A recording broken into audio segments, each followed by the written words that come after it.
Hello everyone, welcome to my channel. Today I am going to start part 2 session for introduction to spreadsheet. आज के इस session में मैं practical करके आपको दिखाने वाला हूँ। स्प्रेडशीट बहुत सारे सॉफ्टवेयर्स होते हैं जिसके साथ हम लोग अकाउंटिंग्स का सारा काम कर सकते हैं, डाटा एनालिसिस कर सकते हैं। तो आपके सिलेबस के अकॉर्डिंग स्प्रेडशीट का जो सॉफ्टवेयर दिया हुआ है वो है माइक्रोसॉफ्ट एक्सेल। तो आज मैं माइक्रोसॉफ्ट एक्सेल के कुछ बेसिक ऑपरेशंस आपको करके दिखाऊंगा जो बहुत ही बेसिक है। जो फर्स्ट टाइम जो एक्सेल स्टार्ट कर रहे हैं, फर्स्ट टाइम जो एक्सेल पे काम कर रहे हैं, तो वो लोग इस तरह से बेसिक ऑपरेशंस को कर सकते हैं। तो ये चीज़ के बारे में मैं आज आप लोग को दिखाने वाला हूँ।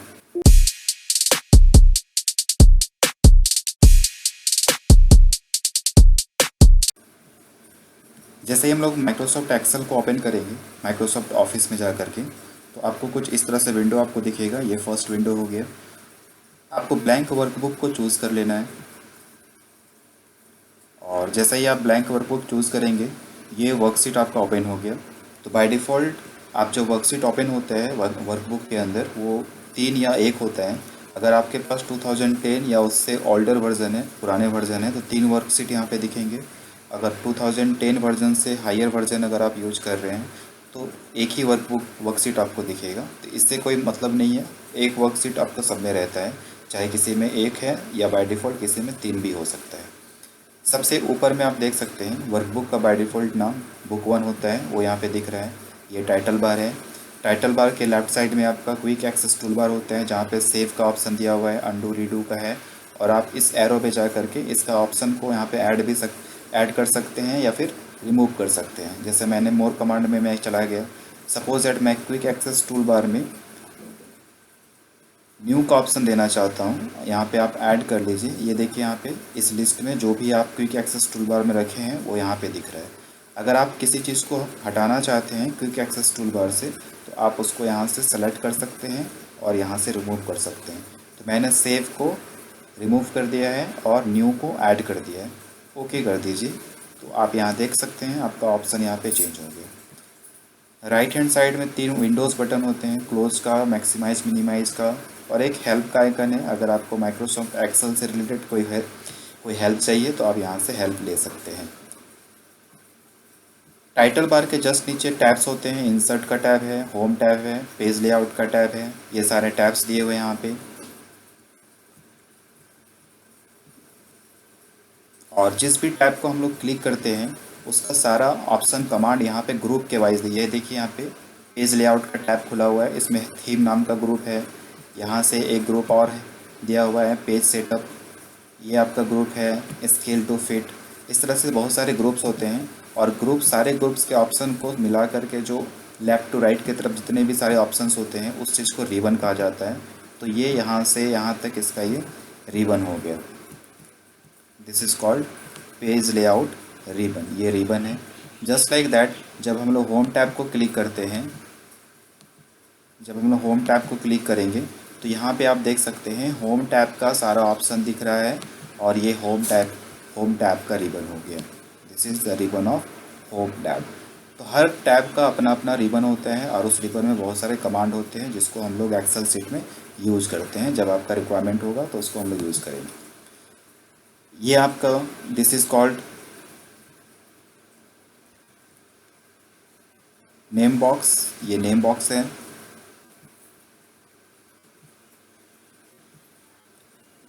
दिस इज़ फार्मूला बार, जहाँ पे आप फार्मूला अप्लाई जो करेंगे सेल के ऊपर वो यहाँ पे दिखेगा। और ये है आपका रो हेडर जिसमें रो का नंबर दिख रहा है। दिस इज़ कॉलम हेडर जिसमें कॉलम का नाम आपको सारा दिख रहा है।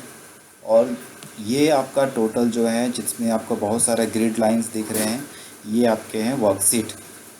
बाय डिफ़ॉल्ट वर्कशीट का नाम शीट 1 होता है और बाय डिफ़ॉल्ट वर्कबुक का नाम वर्कबुक होता है। तो ये सारे ऑप्शंस है। ये है आपका हॉरिजेंटल स्क्रॉल बार और इधर है आपका वर्टिकल स्क्रॉल बार। तो इस तरह से हम लोग सारे ऑप्शंस को, कंपोनेंट्स को हम लोग ऑलरेडी पार्ट 1 में देख चुके हैं। Default name of workbook and worksheet. तो as I told you, workbook का जो बाय डिफ़ॉल्ट नाम होता है वो होता है वर्कबुक, और इसमें जितने भी सीट हम लोग ऐड करते हैं उस सीट का नाम होता है शीट 1। अगर आप न्यू सीट ऐड करते हैं यहाँ से तो इसका नाम हो जाएगा सीट 2। ये प्लस का आइकन है न्यू सीट ऐड करने के लिए, सीट 2, सीट 3, इस तरह से सारे सीट को ऐड कर सकते हैं। How to save workbook and change default sheet name. Workbook का जो नाम वर्कबुक बुक 1 दिख रहा है उसको हम लोग चेंज कैसे करेंगे, और सीट का जो नाम सीट 1 सीट 2 दिख रहा है इसको हम लोग रीनेम कैसे करेंगे। बुक का नाम चेंज करने के लिए फाइल में जाना है, सेव पे चले जाइए और अपने ड्राइव को चूज़ कर लीजिए। सपोज़ मैं डेस्कटॉप पे सेव करना चाहता हूँ, चूज़ डेस्कटॉप ऑप्शन, और यहाँ पे बुक 1 जो लिखा हुआ है फाइल नेम के अंडर में बॉक्स में, उसको आप रिमूव कर दीजिए और मैं यहाँ पे एक नाम दे देता हूँ report card, then click on save.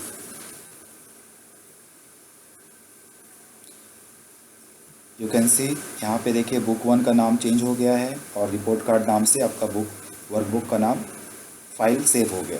तो वर्कबुक का मतलब होता है जो हम लोग एक्सेल का फ़ाइल जो क्रिएट करते हैं उस एक्सेल का फ़ाइल को ही वर्कबुक कहा जाता है। अगर आप डेस्कटॉप पे चले जाएंगे तो आप देख सकते हैं यहाँ पे रिपोर्ट कार्ड नाम का एक फ़ाइल क्रिएट हो गया है, इसी फाइल को हम लोग कहते हैं वर्कबुक।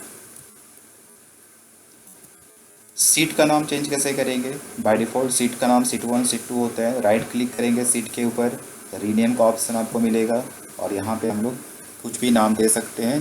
सपोज इट मैं इस सीट पे क्लास 9 का रिकॉर्ड रखना चाहता हूँ तो मैं यहाँ पे क्लास 9 दे देता हूँ, एंटर। अगर आपको सेकंड सीट पे कुछ चेंजेस करना है, रीनेम पे चले जाएंगे, फिर से क्लास 8 दे देता हूँ, ये क्लास 8 के लिए हो गया। और सपोज मैं क्लास 10 के लिए भी देना चाहता हूँ तो यहाँ क्लास 10 हो गया। इस तरह से हम लोग सीट का नाम को रीनेम के थ्रू चेंज कर सकते हैं। How to perform different task over sheet tab.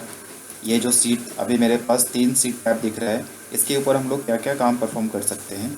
एक तो रीनेम कर दिए, आप देख सकते हैं जिस टैब को मैं क्लिक कर रहा हूँ उसके बैकग्राउंड में वाइट कलर आ रहा है, वाइट बैकग्राउंड आ रहा है सबका। तो वाइट बैकग्राउंड को हम कलरफुल बनाना चाहते हैं। फिर से राइट क्लिक करेंगे टैब के ऊपर, टैब कलर का ऑप्शन में जाएंगे, ये कलर का लिस्ट खुल गया।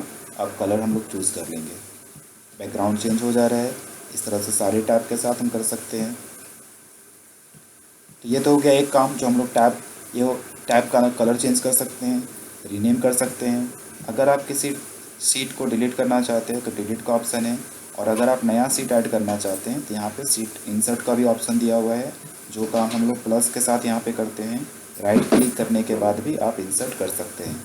तो जिस टैब के ऊपर राइट क्लिक करेंगे जस्ट वो सीट उसके बाद यहाँ पे ऐड हो जाएगा। तो ये सीट 4 पहले आ गया, हमको सीट 4 लास्ट में चाहिए। तो और क्या कर सकते हैं, राइट क्लिक करेंगे, मूव करेंगे, और आप किसके बाद मूव करना चाहते हैं सेलेक्ट कर लीजिए, ओके कर लीजिए, आपका सीट मूव हो जाएगा।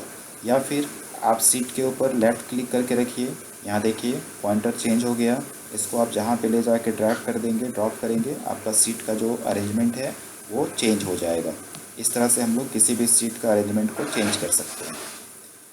अगर आपको कोई सीट नहीं चाहिए तो डिलीट कर देंगे, बट अगर आपको सीट सपोज दैट मुझे सीट 4 नहीं चाहिए, सीट 4 के ऊपर राइट क्लिक करना है और डिलीट का ऑप्शन चूज़ कर लेंगे, सीट 4 आपका डिलीट हो गया।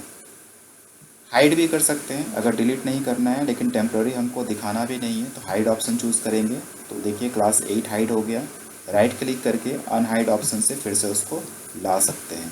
तो इस तरह से डिफरेंट ऑपरेशन हम लोग सीट टैब के ऊपर कर सकते हैं। रोज कॉलम एंड सेल्स, ये जो वर्टिकल लाइंस आपको दिख रहे हैं जिसमें अल्फ़ाबेटिकल ऑर्डर में आपका नाम दिख रहा है ये कॉलम्स है, और ये हॉरिजॉन्टल जो लाइन दिख रहा है ये रोज है। कॉलम का जो नंबर स्टार्ट होता है, लेटर स्टार्ट होता है वो ए से होता है और ख़त्म होता है XFD में जा कर के, यहाँ पे लास्ट में XFD आपको मिल जाएगा जो बहुत ही आगे है। तो मैं अभी आपको बताऊंगा कि हम लोग लास्ट में कैसे जाते हैं। पार्ट 1 में मैंने बताया था कि टोटल नंबर ऑफ़ रोज़ और टोटल नंबर ऑफ़ कॉलम्स एक सीट के अंदर कितने होते हैं। तो कैसे हम लोग जाएंगे लास्ट रो पे, तो लास्ट रो में जाने के लिए और लास्ट कॉलम में जाने के लिए कीबोर्ड का एक शॉर्टकट है। सपोज मुझे लास्ट कॉलम में जाना है, ABCD लास्ट XFD तक जाना है, कीबोर्ड से कंट्रोल की को प्रेस करके राइट एरो प्रेस करेंगे, लास्ट कॉलम में पहुंच गए। अगर आपको फर्स्ट में जाना है कंट्रोल के साथ लेफ़्ट एरो प्रेस करना है, फर्स्ट कॉलम पे आ गए। जस्ट लाइक आपको लास्ट रो पे जाना है, कंट्रोल के साथ डाउन एरो, नंबर ऑफ़ रोज़ देख रहे हैं 10,48,576 रो में पहुंच गए। सबसे ऊपर फिर जाना है कंट्रोल के साथ top arrow. X last cell पे या तो लास्ट रो पे या लास्ट कॉलम पे जा सकते हैं। दूसरा तरीका है नेम बॉक्स के थ्रू जाने का। हम लोग नेम बॉक्स पे जो भी सेल एड्रेस लिखेंगे आपका कर्सर वहाँ पे जाके वहाँ पे चला जाएगा। सपोज मुझे 800 पे जाना है, ए और 100 टाइप करेंगे, आपका टोटल आपका जो कर्सर है वो लास्ट 800 पे चला जाएगा। इसी तरह से आपको लास्ट रो पे जाना है तो हम लोग एट नेम बॉक्स पे क्या टाइप करते हैं, पहले आपको कॉलम का नाम टाइप करना है, फिर रो का नंबर टाइप करना है। इसी को सेल एड्रेस कहते हैं। तो लास्ट सेल एड्रेस है, अगर आपको ए कॉलम में रहते हुए लास्ट सेल एड्रेस पे जाना है तो ए 10,48,576 टाइप करेंगे। तो ये सेल एड्रेस मेरा लास्ट का होता है ए कॉलम के लिए, तो लास्ट आपको वहाँ पहुँचा देगा। अगर आपको लास्ट रो कॉलम पे जाना है XFD नेम बॉक्स पे चले जाइए, कॉलम का नाम लास्ट कॉलम का नाम दे देंगे यहाँ पे XFD 10,48,576। ये आपका सबसे लास्ट सेल में पहुँचा दिया।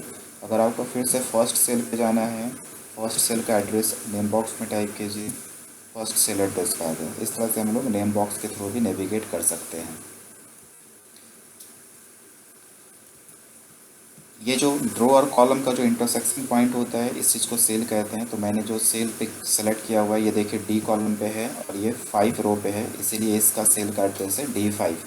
तो हर सेल एक इंटरसेक्शन पॉइंट से मिलके बनता है कॉलम और रो का। Types of cell range first part में बताया था। सेल रेंज आपका 3 तरह का होता है, कॉलम सेल रेंज, रो सेल रेंज और मैट्रिक्स। अगर आप किसी सेल को हॉरिजॉन्टली सेलेक्ट करते हैं जिसमें रो आपका कांस्टेंट होता है और कॉलम का लेटर चेंज हो जाता है, उसको बोलते हैं रो सेल रेंज। ये आपका रो सेल रेंज है।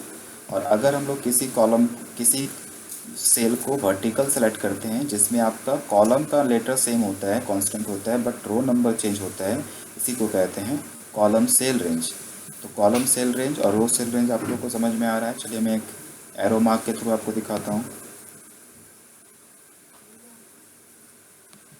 अगर आप इधर की तरफ सेलेक्ट कर रहे हैं तो ये आपका रो रेंज हो गया, बिकॉज रो कांस्टेंट है और कॉलम चेंज हो रहा है।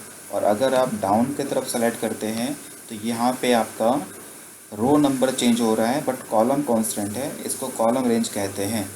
और अगर आप मल्टीपल सेल को सेलेक्ट करते हैं जिसमें नंबर ऑफ़ कॉलम भी चेंज हो रहा है, नंबर ऑफ़ रोज भी चेंज हो रहा है, इसमें दोनों में से कोई भी कांस्टेंट नहीं होता है, इसको हम लोग मैट्रिक्स कहते हैं।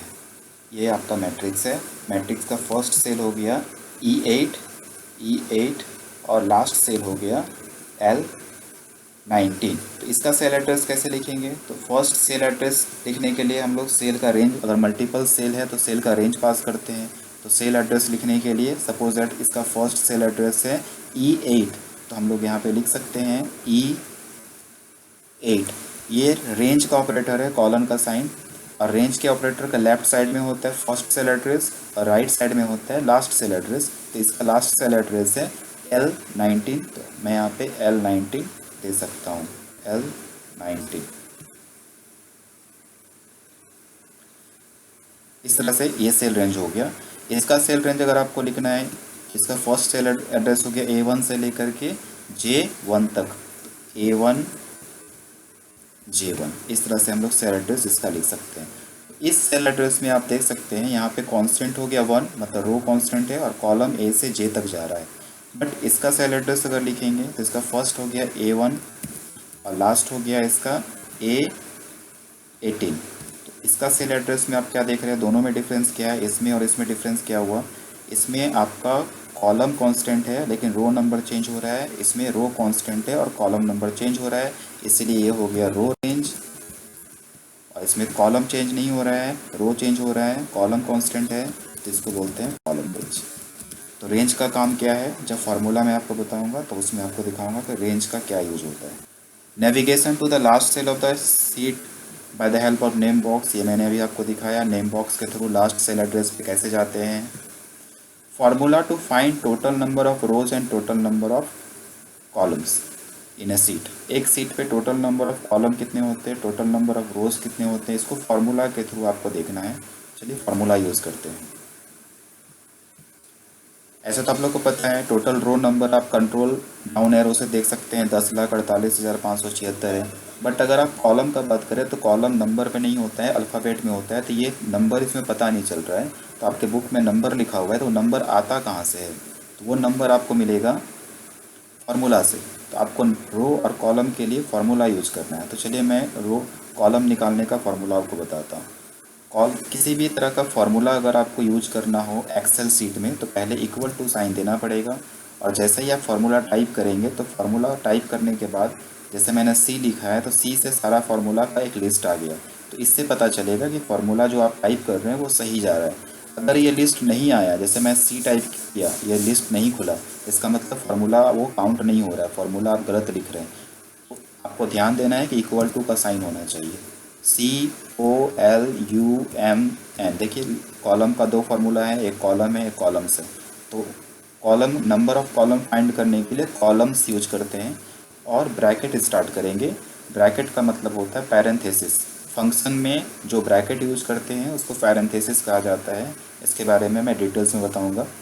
पैरेंथेसिस के अंदर ये जो वैल्यू आपका मांग रहा है, नीचे में देखिए, नीचे में जैसे जैसे हम लोग लिखते जा रहे हैं, नीचे में एक मैसेज दिख रहा है, इसको टिप्स कहते हैं। और टिप्स के थ्रू आपको पता चलेगा कि किस फंक्शन का क्या आर्गूमेंट वो डिमांड कर रहा है। तो यहाँ पे एरे डिमांड कर रहा है। तो एरे का मतलब हो गया कि हम लोग को सेल का रेंज पास करना है, जिसका हम लोग कॉलम्स पता करना चाहते हैं। तो किसी भी रो हेडर पे आप एक रो हेडर पे क्लिक कर दीजिए, वो ऑटोमेटिक वहाँ पे सेल एड्रेस ले लेगा। ये देखिए 6 पे क्लिक किया हूँ तो 6:6 आ गया। और पैरेंथेसिस यानी ब्रैकेट को क्लोज कर देना है और एंटर कर देना है। तो आप देख सकते हैं टोटल नंबर ऑफ कॉलम्स आ गया 16,384। उसी तरह से रो भी निकाल सकते हैं। एक्चुअली तो रो का नंबर हम लोग को पता है, बट फार्मूला के थ्रू भी निकाल सकते हैं। इक्वल टू रोज, पैरेंथेसिस को ओपन करेंगे और रो निकालने के लिए किसी भी एक कॉलम हेडर पे आपको सेलेक्ट कर लेना है। किसी भी कॉलम हेडर पे सेलेक्ट कर सकते हैं। तो देखिए यहाँ पे एच को सिलेक्ट किए तो H/H आ गया। अगर आप F को करेंगे तो F आ जाएगा, J करेंगे तो J का आ जाएगा। और ब्रैकेट को क्लोज कर देना है। तो आप देख सकते हैं यहाँ पे 10,48,576 आ गया। तो इस तरह से फार्मूला से हम लोग निकाल सकते हैं total number of rows and total number of columns. तो यहाँ पे फार्मूला नहीं दिख रहा है। फार्मूला यूज करने के बाद जब एंटर करेंगे तो वैल्यू आ जाएगा। फार्मूला यहाँ नहीं दिखता है सेल पे। फार्मूला देखने के लिए या चेंज करने के लिए हम लोग फार्मूला बार का यूज करते हैं। यहाँ पे देखिए रो का फार्मूला दिख रहा है, यहाँ पे कॉलम्स का फार्मूला दिख रहा है। अब बात है कि टोटल नंबर ऑफ रोज तो पता चल गया, टोटल नंबर ऑफ कॉलम्स तो पता चल गया, लेकिन टोटल नंबर ऑफ सेल कैसे पता चलेगा। तो आपको पता है कि जितना भी हम लोग मैट्रिक्स को सेलेक्ट करते हैं, तो उसका टोटल नंबर ऑफ कॉलम को टोटल नंबर ऑफ रोज के साथ मल्टीप्लाई करना पड़ता है। तो आपको यहाँ मल्टीप्लाई करना है। तो मल्टीप्लाई करने के लिए एक्सेल में एक फंक्शन है इक्वल टू प्रोडक्ट। देखिए प्रोडक्ट लिखें। अब यहाँ पे देखिए प्रोडक्ट ब्रैकेट पैरेंथेसिस को स्टार्ट करेंगे। अब यहाँ पे टिप्स में बोला जा रहा है आर्गूमेंट पास करना है नंबर 1। तो मेरा नंबर 1 ये होगा, इस पर क्लिक कर लीजिए, इसका सेल का एड्रेस आ जाएगा। कॉमा नंबर 2, तो नंबर 2 में फिर नंबर 2 को सेलेक्ट कर लेंगे। फिर नंबर 3, फिर डॉट डॉट आ रहा था, मेरे पास नंबर 2 तक ही है। फिर पैरेंथेसिस को क्लोज कर देना है और एंटर। ये जो नंबर आया है, फिगर आया है, ये आपका टोटल नंबर ऑफ सेल का है। आप इसको काउंट करके देख सकते हैं कि एक सीट पे कितने सारे सेल्स होते हैं। ये अरबों में है, यानी एक सीट में इतना अरब सेल होते हैं। उसी तरह से जितना भी सीट आप क्रिएट करते जाएंगे, सब में उतना सेल आपको मिल जाए। Move to the next topic, function and its argument. As I told you, जब हम लोग किसी भी तरह का एक्सेल में हम लोग फार्मूला यूज करते हैं कैलकुलेशन के लिए, जैसे यहाँ पे मैंने रो कॉलम्स फार्मूला यूज़ किया, यहाँ पे रोज़ का फार्मूला यूज़ किया, यहाँ पे प्रोडक्ट किया, तो इस चीज़ को फंक्शन कहते हैं। और फंक्शन के अंदर जो ब्रैकेट हम लोग यूज़ करते हैं, और ब्रैकेट के अंदर जो वैल्यू पास करते हैं, वैल्यू में आपका नंबर हो सकता है, कैरेक्टर हो सकता है, या सेल का एड्रेस हो सकता है। तो अभी मैंने यहाँ पे सेल का एड्रेस पास किया है। तो यहाँ पे जो भी चीज़ पास करते हैं इस ब्रैकेट के ओपनिंग और क्लोजिंग के अंदर, इस चीज़ को आर्गूमेंट कहा जाता है। और आर्गूमेंट दो तरह का हो सकता है, एक होता है फिक्स्ड आर्गूमेंट और एक होता है आपका इनफाइनाइट आर्गूमेंट। फिक्स्ड को हम लोग फाइनाइट भी कह सकते हैं। फाइनाइट और इनफाइनाइट आर्गूमेंट का मतलब ये हो गया कि किसी फंक्शन का आर्गूमेंट फिक्स होता है कि एक है तो एक ही देना है, दो है तो दो ही देना है, आप उससे ज़्यादा नहीं दे सकते हैं। और इनफाइनाइट का मतलब हो गया कि उसका जो आर्गूमेंट है वो कितना चाहे जितना चाहे उतना दे सकते हैं, दो भी दे सकते हैं, 200 भी दे सकते हैं। फॉर एग्ज़ाम्पल जैसे मैंने यहाँ पे जो फॉर्मूला यूज किया है, यहाँ पे देखिए आर्गूमेंट में एरे मांग रहा है, यानी कि यहाँ पे ब्रैकेट बंद हो गया है एरे के बाद, ये एक ही वैल्यू मांग रहा है एरे, तो आप सिर्फ एक ही चीज़ को दे सकते हैं, इसका एक आर्गूमेंट होता है। उसी तरह से रो में भी जाएंगे तो रो में भी आप देख सकते हैं कि यहाँ पे भी एक ही आर्गूमेंट मांग रहा है, तो यहाँ पे आप एक ही आर्गूमेंट पास कर सकते हैं, तो ये हो गया फाइनाइट। बट अगर आप प्रोडक्ट में जाएंगे तो यहाँ पे आप देखिए नीचे में नंबर 1, नंबर 2, नंबर 3 और आगे में भी बहुत सारा डॉट लगा हुआ है। इसका मतलब कि इसमें जितना चाहे उतना नंबर को हम पास कर सकते हैं एज एन आर्गूमेंट, और वो सारे नंबर को ये मल्टीप्लाई कर देगा, तो इसी को कहते हैं इनफाइनाइट आर्गूमेंट। तो आई थिंक आप लोगों को फाइनाइट और इनफाइनाइट आर्गूमेंट पता चल गया होगा। जैसे जैसे फार्मूला आप आगे पढ़ते जाएंगे उस तरह से आपका आर्गूमेंट का वैल्यू पता चलते जाएगा कि कौन कौन formula fixed number of argument लेता है और कौन कौन फार्मूला जितना चाहे उतने आर्गूमेंट को पास कर सकते हैं। आई होप आज का जो प्रैक्टिकल का जो बेसिक प्रैक्टिकल का जो सेशन था वो समझ में आ गया होगा। अभी मैंने कुछ ज़्यादा कुछ हार्ड नहीं बताया है, बस ये बेसिक है। जो फर्स्ट टाइम एक्सेल स्टार्ट कर रहे हैं, जो एक्सेल में फिर कभी पहले काम नहीं किए हैं, तो उसके लिए कुछ बेसिक नॉलेज था आज के सेशन के लिए, आज के सेशन में। तो आप लोग इस बेसिक नॉलेज को पहले गेन कीजिए। आगे जैसे जैसे चैप्टर का टॉपिक पढ़ाता जाऊँगा मैं, आगे और भी फंक्शंस का यूज करके बताऊँगा। Thank you so much and thanks for watching this video.